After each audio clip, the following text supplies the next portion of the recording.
Hello and welcome back to Shakesyear. We are going to finish up Act 5, Scene 1 of the second Maiden's tragedy by hearing from Govianus. And Govianus at this point is one of the only people left standing in the room, which is kind of sad, but this is a tragedy, so we should have expected some people to have passed at this point, and pass they did.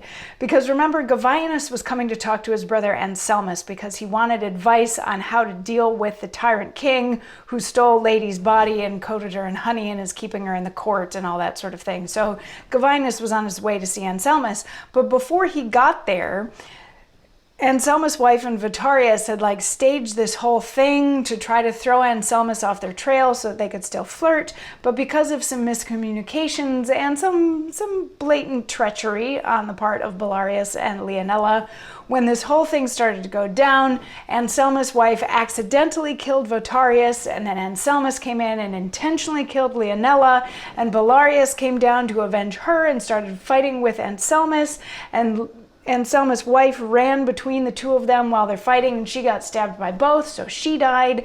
And then the two of them wounded each other, and they both fall down, and Anselmus crawled over to his wife because he wanted to die next to her.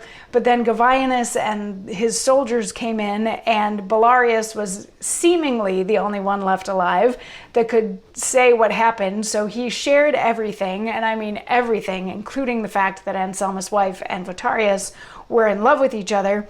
And Belarius promptly dies, but then Anselmus woke up and he was like, I want nothing to do with this horrible woman anymore. Get her away from me. I don't want to be in the same afterlife as her.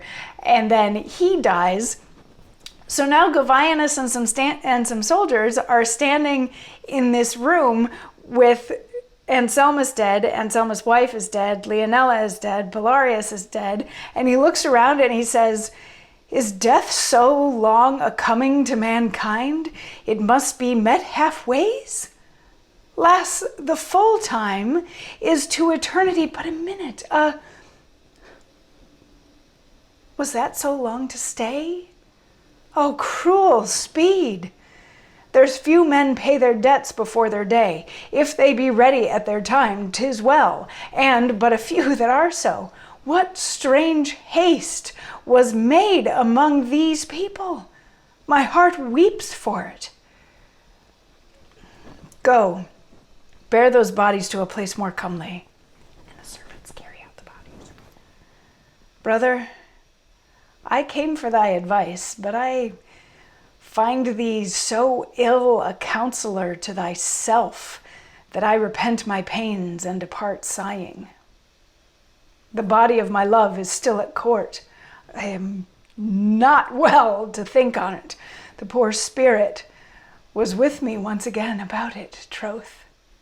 And I can put it off no more for shame, though I desire to have it haunt me still and never give me over. 'Tis so pleasing. I must to court. I've plighted my faith to it. 'Tis opened me the way to the revenge. Tyrant, I'll run thee on a dangerous shelf, though I be forced to fly this land myself.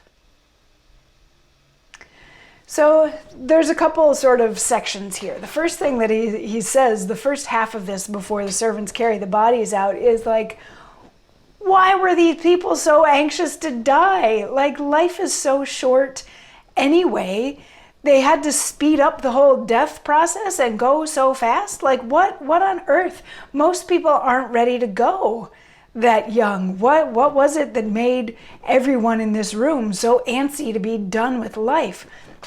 And then he tells his servants to carry the bodies out, put them somewhere more befitting. And then he talks directly to his brother, who is now dead. And he's like, I came here because I wanted your advice, but it seems to me that you don't make the best choices. So I'm leaving without advice. I have to go because my lover's body is being held at the court, and I don't want to think about what they're doing to it. And her spirit came and talked to me, and as much as I want to just hang out and talk to her spirit some more, because that was really pleasant, I do have to go to court and get this whole revenge thing taken care of. So Tyrant King, look out, here I come.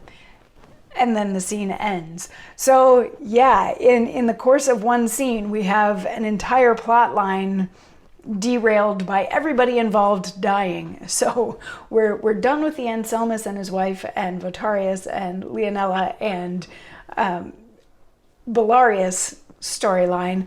We only have left the Govianus and Lady and Tyrant King storyline. So that'll be Act 5, Scene 2, and then we're done with the play, but there's a bunch that happens in Act 5, Scene 2. So come on back tomorrow for more, and we will start digging in. I'll see you then. Mwah.